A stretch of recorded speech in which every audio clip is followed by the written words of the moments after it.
The man who waited for the right time and lost everything. What if the most dangerous thing in your life is not a bad habit, not a toxic person, not even failure itself? What if the most dangerous thing is a word? One single word. Later. Think about it. How many times have you said it today alone? I'll start later. I'll fix it later. I'll try later. And how many times has later actually come? Right now, somewhere in this world, there is a person sitting with a dream in their chest and a reason in their mind, a reason why today is still not the right time. This story is about that person. It might be about you. His name was Ryan, 26 years old, quiet, thoughtful, the kind of person who noticed everything but said very little. He lived in a small rented room in a loud city. The walls were thin, the street outside never slept. But somehow, Ryan always felt like he was the only still thing in a moving world. He had a dream, not a vague dream, a specific one. He wanted to start his own small photography business. He had the eye for it. Everyone said so. His phone was full of photos that stopped people mid-scroll. Colors, shadows, moments frozen perfectly in time. But Ryan had a system, a waiting system. First, he needed a better camera. Then he needed to save more money. Then he needed to learn more editing. Then he needed to feel more confident. Always one more thing. Always one more reason. His notebook had the business name written on the first page, underlined twice, circled in blue. But that page had been sitting there for 2 years, untouched, waiting, just like Ryan. The city moved fast around him. His college friend Danish launched a small video production company with borrowed equipment and a second-hand laptop. Ryan watched from the side. He doesn't even have proper gear, Ryan told himself. He'll struggle. And Danish did struggle for months, but then, slowly, quietly, he grew. Another friend, Mira, started posting her artwork online. Rough, unpolished, but real. People connected with it. Ryan watched that too. She's not even that good yet, he said. But something in his chest tightened when he said it, because he knew. He knew it wasn't about their cameras or their skills.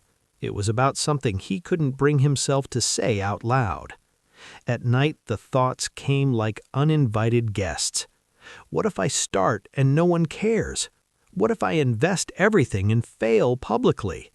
What if I try my hardest, and my hardest is not enough?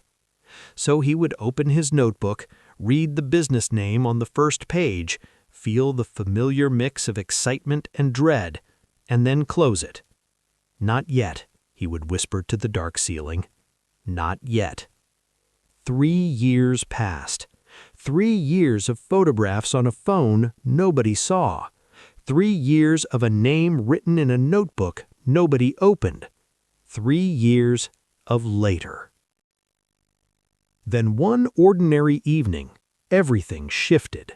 Ryan went to visit his uncle, an old man named Salim, who had spent his whole life working in a small watch repair shop at the corner of a fading street.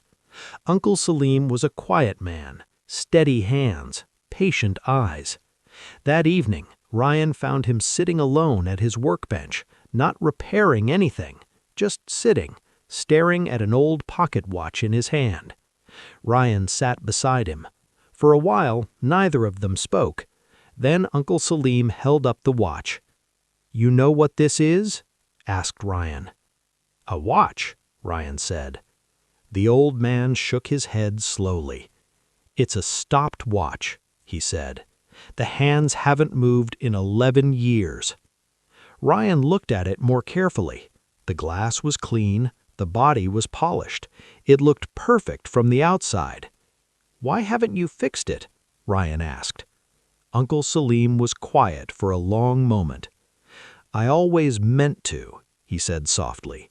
"But every time I picked it up, I told myself I'd do it properly, when I had more time, when the shop was quieter, when I found the exact right part." He placed the watch gently on the table between them. 11 years, he said, and now my hands shake too much to fix it. He looked at Ryan with eyes that held no anger, no drama, just the quiet, settled weight of a truth lived too late. "The watch didn't stop because it was broken, Ryan. It stopped because nobody wound it." Ryan stared at the watch, the clean glass, the still hands. Beautiful. Useless. Waiting. And he felt something move inside his chest, something that had been perfectly still for 3 years. Ryan walked home slowly that night. No music in his ears, no phone in his hand, just the street and the thoughts and the weight of a stopped watch he couldn't stop seeing. He reached his room, sat on the edge of his bed, and for the first time in 3 years, he asked himself a question he had always been too afraid to ask. What am I actually waiting for? Not rhetorically, not to push it away. He sat with it, truly. More money? He had enough to start small. More skill? He had been shooting photographs for 5 years. More confidence? He realized for the first time, clearly, that confidence was never going to arrive before the start.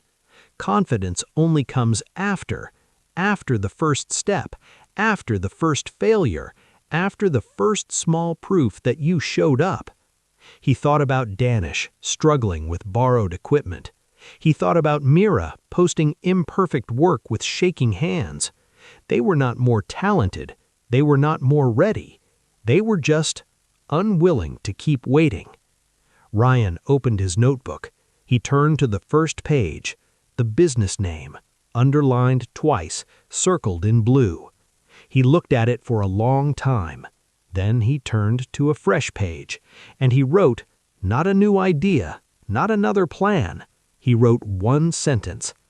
First client, find one, this week. No conditions, no waiting. Just one sentence.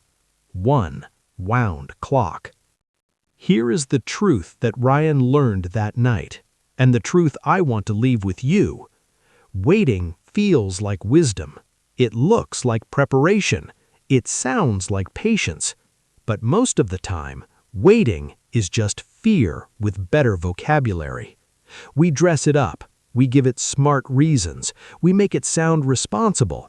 But underneath all the planning and the preparing and the perfecting, there is just one feeling. I am afraid to try and find out what I truly am. Because as long as you haven't tried, you can still believe you might be great. The moment you try, you have to face reality, and that is terrifying. But here is what nobody tells you. Reality, even when it's hard, is the only place where growth lives. You cannot grow in waiting rooms. You cannot become stronger in preparation.